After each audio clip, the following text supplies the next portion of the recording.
Yeah అడిగిన అనుమతులు ఇవ్వనందుకు blackmail చేస్తున్నారా? సో ఇక్కడ నిన్న రేవంత్ రెడ్డి ప్రెస్ మీట్ లో ఇది ప్రైవేట్ యాజమాన్యాలు పైన చాలా సీరియస్ కామెంట్ చేయడం, దెబ్బకు సాయంత్రం కల్లా వాళ్ళ యొక్క సమ్మె విరమణ ప్రకటించారు. దాదాపు 900 కోట్లు ఇస్తామని చెప్పేసి అంటే సమ్మె విరమించారు. అందులో కొన్ని సంచలన ఆరోపణలు చేసి చూడండి. అరోరా రమేష్ 12 కాలేజీలు అనుమతి అడిగిండు. జయప్రకాష్ మహబూబ్నగర్ లోకి కాలేజీకి హైదరాబాద్ ఆఫ్ క్యాంపస్ ఇవ్వమన్నాడు. నిబంధనలకు వ్యతిరేకమని ఇవ్వలేదు. ఇక డొనేషన్లు ఎలా వసూలు చేస్తారో చూస్తా. చదువులకు ఆటంకం కలిగితే ఉపేక్షించాం. రియంబర్స్మెంట్ బకాయిలు విడుదల వారి ఇస్తాం. రాజకీయ పార్టీల అండ ఉందని రెచ్చిపోతే కుదరదు. కాలేజీ యాజమాన్యాలకు ముఖ్యమంత్రి హెచ్చరిక. చర్చలు సఫలం. కాలేజీల సమ్మె విరమణ. ఫీజు బకాయిలు ఇప్పటికే 600 కోట్లు ఇచ్చాం. మరో 900 కోట్లు త్వరలోనే అంటూ బట్టి చెప్తున్న విషయం చూస్తున్నాం. సో ప్రైవేట్ యాజమాన్యాలను నమ్మే పరిస్థితి లేదు. సో ఇప్పటికైనా రాష్ట్ర ప్రభుత్వం ఈ ప్రైవేట్ కాలేజీలకు సంబంధించినటువంటి దుర్మార్గం ఏదైతే జరుగుతుందో దానిపైన ఒక టాస్క్ ఫోర్స్ కమిటీ వేసి ఇమ్మీడియట్ గా అసలు ఏ కాలేజీల్లో ఏమేమి ఉన్నాయి, ల్యాబ్లు ఎట్లా ఉన్నాయి, స్టాఫ్ ఎట్లా ఉంది, వీటిపైన ఒక లోతుగా విచారణ చేస్తే సంచలన విషయాలు బయటపడతాయి. ఎక్కడో చదువుతాడు, ఎక్కడో డిగ్రీ ఉంటుంది, వాడు ఎక్కడో జాబ్ చేస్తూ ఉంటాడు, వాని సర్టిఫికేట్లు ఆ కాలేజీలో ఉంటాయి. ఎక్కడో పిహెచ్డి చేస్తాడు, ఎక్కడో జాబ్ చేస్తూ ఉంటాడు, ఆయన సర్టిఫికేట్లు ఆ కాలేజీలో ఉంటాయి. సో ఇట్లా చాలా పెద్ద ఎత్తున స్టాఫ్ అసిస్టెంట్ ప్రొఫెసర్ నుంచి మొదలెట్టుకుంటే అసోసియేట్ ప్రొఫెసర్ కావచ్చు, ప్రొఫెసర్ల యొక్క ఏవైతే ఉంటారో వాళ్ళు ఆ కాలేజీలో ఉండరు. బేసిక్ స్టాఫ్ పెడతారు తప్ప మిగతా వాళ్ళంతా కూడా ఆ కాలేజీలో ఉండరు. వాళ్ళకు నెలకు 15,000 ఇచ్చేసి ఆ సర్టిఫికేట్ వాళ్ళ దగ్గర పెట్టుకొని వీళ్ళు మా దగ్గర పనిచేస్తుందని చెప్పేసి చెప్తా ఉంటారు. సో అదేవిధంగా ల్యాబ్స్ ఉండవు, కనీసమైనటువంటి ఇన్ఫ్రాస్ట్రక్చర్ ఉండదు. ఇలాంటి ఇంజనీరింగ్ కాలేజీలు కోకలు ఉన్నాయి ఇప్పుడు ప్రస్తుతం. సో ఇలాంటి పరిస్థితి ఉంది కాబట్టి దీని గురించి సీరియస్గా రాష్ట్ర ప్రభుత్వం థింక్ చేయాలి.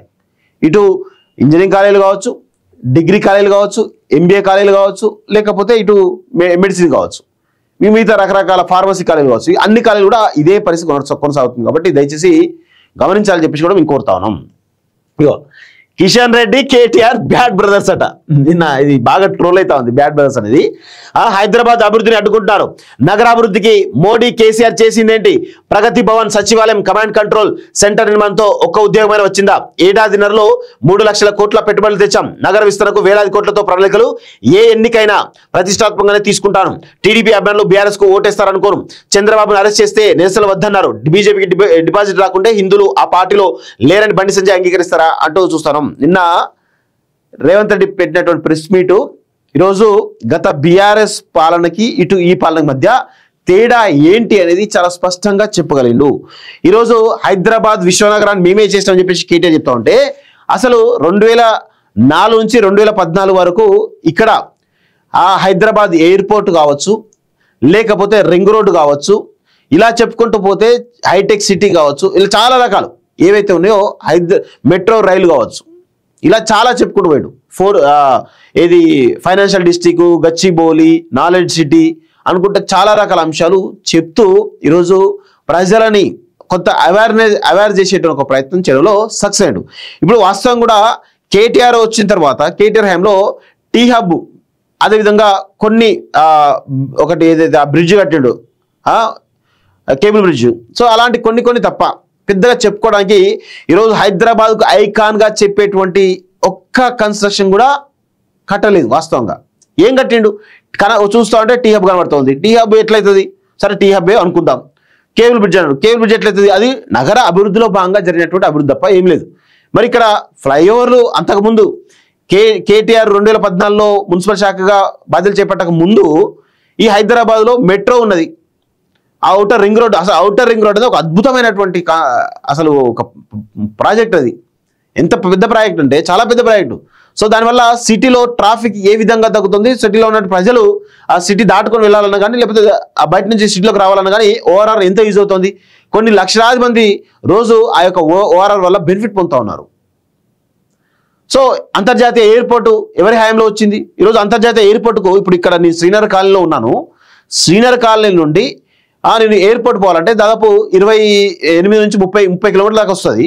సో ఈ 30 కిలోమీటర్లు నేను ½ అన్ అవర్లో పోగలుగుతాను. కేవలం ఇక్కడ నేను క్లియర్ చెప్తానండి. ఇక్కడ పంజాగుట్ట ఒక సిగ్నల్, ఆ తర్వాత బంజారాహిల్స్లో 2-3 సిగ్నల్, మాసప్ ట్యాంక్ ఒక సిగ్నల్, ఆ తర్వాత మాసప్ ట్యాంక్ ఫ్లైఓవర్ దాటిన తర్వాత కొంత ఒక 5-10 నిమిషాల పాటుగా ట్రాఫిక్ ఉంటుంది. దాని తర్వాత పివి నరసింహరావు హైవే వస్తుంది. అది ఎక్కినామంటే డైరెక్ట్గా ఎయిర్పోర్ట్లో దిగుతాం. అంటే ½ అన్ అవర్ నుంచి 40 మినిట్స్ అంతకు మించి ప్రయాణం లేదు ఎయిర్పోర్ట్ పోవాలంటే. సో ఇలాంటి ఒక అద్భుతమైనటువంటి కాన్సెప్ట్ గత ప్రభుత్వంలో ఉందని రేవంత్ రెడ్డి గారు నిన్న చెప్పడం జరిగింది, చాలా స్పష్టంగా చెప్పిండు. సో అదే నేను కేటీఆర్ కూడా అడుగుతాను, అలాంటి ప్రాజెక్టు కట్టిరా? ఇప్పుడు పీవీ హైవే అంత అద్భుతమైన ప్రాజెక్టు మీరు ఎక్కడ కట్టిరా? ఈరోజు మీరు పెద్ద ఎత్తున హైటెక్ సిటీ ఫ్లైఓవర్ ఉంది, అది ఎప్పుడైనా కట్టిరా మీరు? అలాంటి ప్రాజెక్ట్ కట్టిరా? ఏమీ లేదు. ఉన్న అభివృద్ధిని ఇంకొంచెం డెవలప్ చేసి తప్ప ఏమీ లేదు ఇక్కడ.